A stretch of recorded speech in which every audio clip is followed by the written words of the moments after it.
This is the third lecture on FETs, and it introduces you to CMOS. That's just reminding you what that means. That's complementary MOS circuits and technology.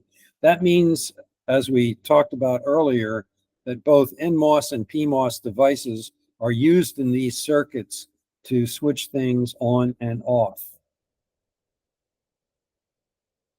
CMOS circuits and technology. In the early days of MOSFET technology, when I first started working on this eons ago, NMOS FETs were built on P-type silicon wafers and PMOS were built on N-type silicon wafers. That meant that if you wanted NMOS devices, you had to have a certain wafer type, and PMOS devices, you had to have the different opposite wafer type. As the technology matured and CMOS circuitry became popular, the technology matured to build NMOS FETs and PMOS FETs on the same wafer. The NMOS and PMOS devices had to be electrically isolated from each other to allow the CMOS circuits to function. This was done by creating N and P type doping regions on the same wafer and isolating them electrically from each other by shallow trenches filled with oxide. A schematic of this is shown here. It shows how NMOS and PMOS devices would be juxtaposed next to one another, and the region between them is filled with something we called it STI. It's a shallow trench insulator. It's really an oxide, but it keeps the NMOS device from talking and making electrical contact with the PMOS device.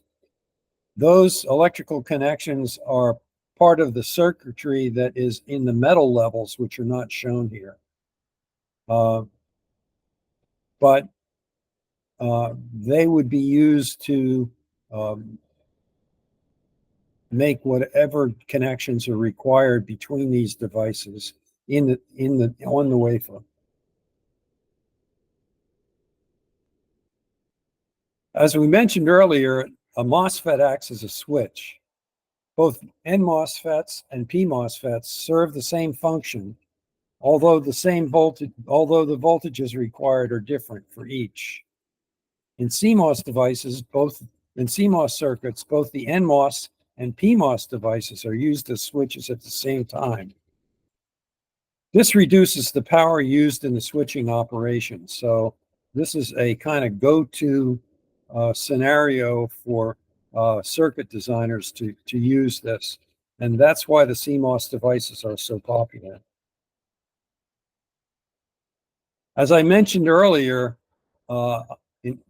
I'm now showing you how the MOSFET device as a switch would connect a power supply at one end to some other point in the circuit out here. So on the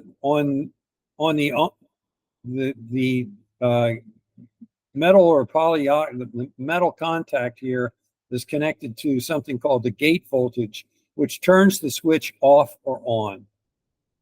And on the on state, the point X in the circuit is connected to some power supply in the circuit.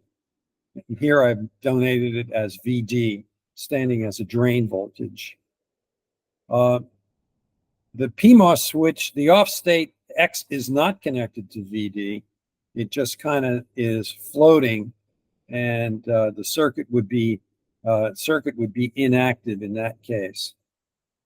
But the PMOS switch acts similarly as the NMOS switch that I've shown here. The type of silicon used to fabricate the switch would be different.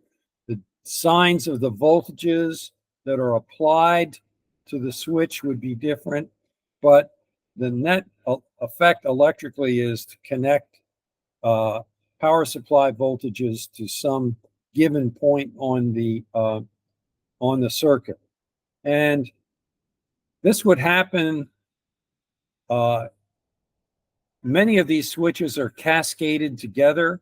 So if you wanted to turn on a device that was different than the first one encountered from the power supply, many switches would have to be turned on, and that would transport the voltage, power supply voltage, to the circuit point of interest.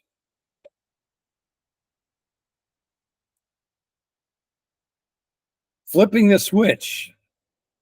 How is that switch flipped? How does the device switch from the high resistance off state, where the